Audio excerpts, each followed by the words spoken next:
Hi everyone, we are here for the next 2 chapters in the BFG. My home audience is very excited. Scouty really likes saying BFG. Hi. Sawyer. Hi. And Scarlett. She doesn't look excited, but I promise she is. Okay, so when we left off in the BFG, the giant had taken our main character, and we don't know where yet. Okay, so chapter 4 is called The Cave. The giant ran on and on, but now a curious change took place in his way of running. He seemed suddenly to go into a higher gear. Faster and faster he went, and soon he was traveling at such a speed that the landscape became blurred. The wind stung Sophie's cheeks. It made her eyes water. It whipped her head back and whistled in her ears. She could no longer feel the giant's feet touching the ground. She had a weird sensation they were flying. It was impossible to tell whether they were over land or sea. This giant had some sort of magic in his legs. The wind rushing against Sophie's face became so strong that she had to duck down again into the blanket to prevent her head from being blown away. Here's him running. Why is he like running for now? Was it really possible that they were crossing oceans? It certainly felt that way to Sophie. She crouched in the blanket and listened to the howling of the wind. It went on for what seemed like hours. Then all at once the wind stopped its howling. The pace began to slow down. Sophie could feel the giant's feet pounding once again over the earth. She poked her head up out of the blanket to have a look. They were in a country of thick forests and rushing rivers. The giant had definitely slowed down and was now running more normally, although normal was a silly word to use to describe a galloping giant. He leaped over a dozen rivers. He went rattling through a great forest, then down into a valley and up over a range of hills as bare as concrete. And soon he was galloping over a desolate wasteland that was not quite of this earth. The ground was flat and pale yellow. Great lumps of blue rock were scattered around, and dead trees stood everywhere like skeletons. The moon had long since disappeared, and now the dawn was breaking. Sophie, still peering out from the blanket, saw suddenly ahead of her a great craggy mountain. That's the mountain we saw on the last page. The mountain was dark blue, and all around it the sky was gushing and glistening with light. Bits of pale gold were flying among delicate frosty white flakes of cloud, and over to one side the rim of the morning sun was coming up. Right beneath the mountain, the giant stopped. He was puffing mightily. His great chest was heaving in and out. He paused to catch his breath. Directly in front of them, lying against the side of the mountain, Sophie could see a massive round stone. It was as big as a house. The giant reached out and rolled the stone to one side as easily as if it had been a football. And now, where the stone had been, there appeared a vast black hole. The hole was so large, the giant didn't even have to duck his head as he went in. He strode into the black hole, still carrying Sophie in one hand, the trumpet and the suitcase in the other. As soon as he was inside, he stopped and turned and rolled the great stone back into place so that the entrance to his secret cave was completely hidden from the outside. Now that the entrance had been sealed up, there was not a glint of light inside the cave. All was black. Sophie felt herself being lowered to the ground. Then the giant let go of the blanket completely. His footsteps moved away. Sophie sat there in the dark, shivering with fear. He's getting ready to eat me, she told herself. He will probably eat me raw, just as I am. Or perhaps he will boil me first. Or he will have me fried. He will drop me like a rasher of bacon into some gigantic frying pan sizzling with fat. A blaze of light suddenly lit up the whole place. Sophie blinked and stared. And if you see, there's tiny Sophie sitting on her blanket. Can I see? And above her, there are these super tall shelves that seem to have jars on them.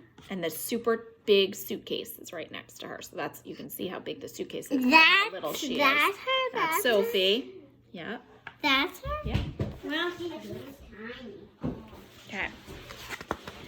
She saw an enormous cavern with a high rocky roof. The walls on either side were lined with shelves, and on the shelves there stood row upon row of glass jars. There were jars everywhere. They were piled up in the corners. They filled every nook and cranny of the cave. In the middle of the floor there was a table 12 feet high and a chair to match. The giant took off his black cloak and hung it against the wall.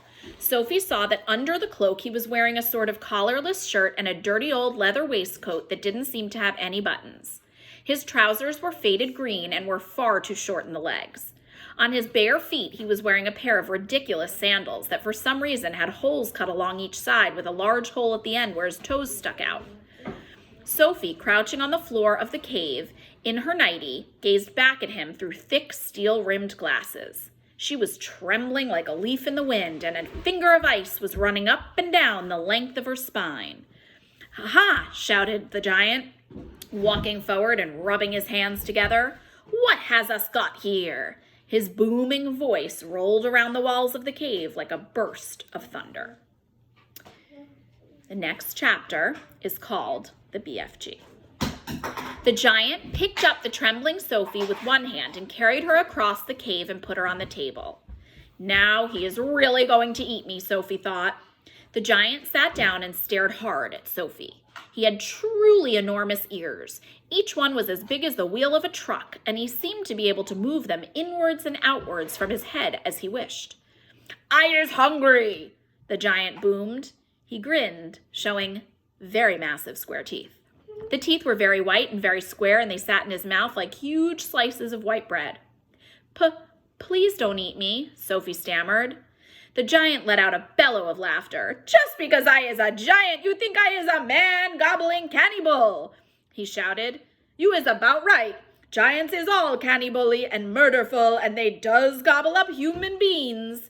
We is in giant country now. Giants is everywhere around. Out there us has the famous bone-crunching giant. Bone-crunching giant crunches up 2 wopsy-whiffling human beings for supper every night.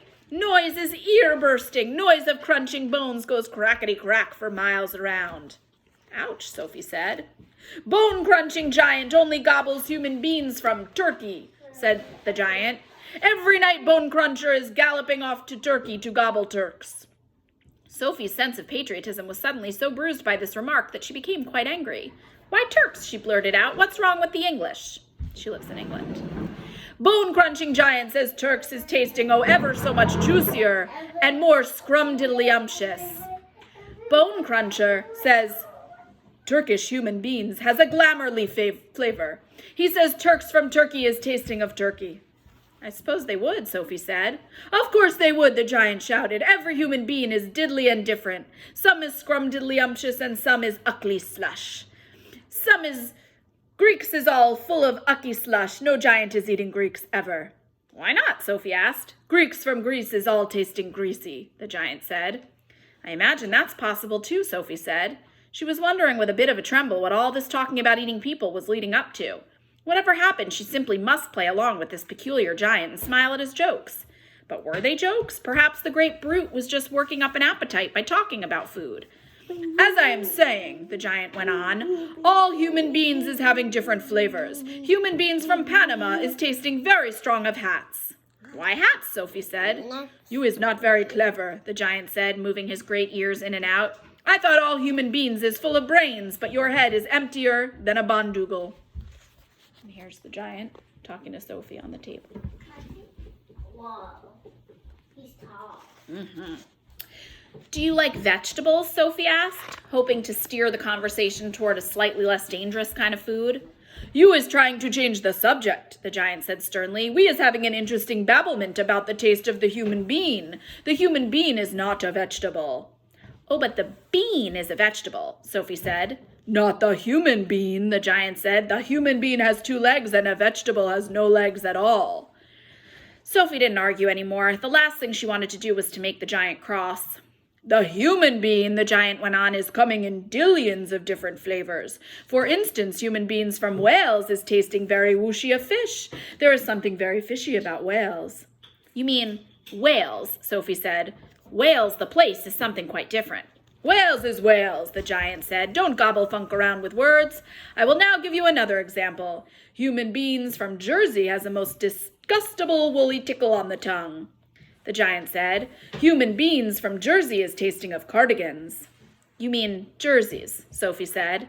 Once again, gobble funking, the giant shouted. Don't do it. This is a serious and snitching subject. May I continue? Please do, Sophie said. Danes from Denmark is tasting ever so much of dogs, the giant went on. Of course, Sophie said, they taste of Great Danes. Wrong, cried the giant, slapping his thigh. Danes from Denmark is tasting doggy because they is tasting of Labradors. And here's another picture of him talking to Sophie. What Labradors? I don't know, it's very silly. Oh. Then what do the people of Labrador taste of? Sophie asked. Danes, the giant cried triumphantly. Great Danes. Aren't you getting a bit mixed up? Sophie said. I is a very mixed up giant, the giant said, but I does do my best, and I is not nearly as mixed up as the other giants. I know one who gallops all the way to Wellington for his supper. Wellington, Sophie said. Where is Wellington? Your head is full of squashed flies, the giant said. Wellington is in New Zealand. The human beings in Wellington has an especially scrumdiddlyumptious taste, so says the welly-eating giant. What do the people of Wellington taste of? Sophie asked. Boots, the giant said. Of course, Sophie said. I should have known. Sophie decided that this conversation had now gone on long enough. If she was going to be eaten, she'd rather get it over and done with right away than be kept hanging around any more. What sort of human beings do you eat? She asked, trembling. Me, shouted the giant, his mighty voice making the glass jars rattle on their shelves. Me gobbling up human beings, this I never. The other giants, yes. All the others is gobbling them up every night, but not me. I is a freaky giant. I is a nice and jumbly giant. I is the only nice and jumbly giant in giant country. I is the big, friendly giant. I is the BFG. What is your name? My name is Sophie, Sophie said, hardly daring to believe the good news she had just heard. And that's the end of the chapter. We'll continue with the next chapter tomorrow.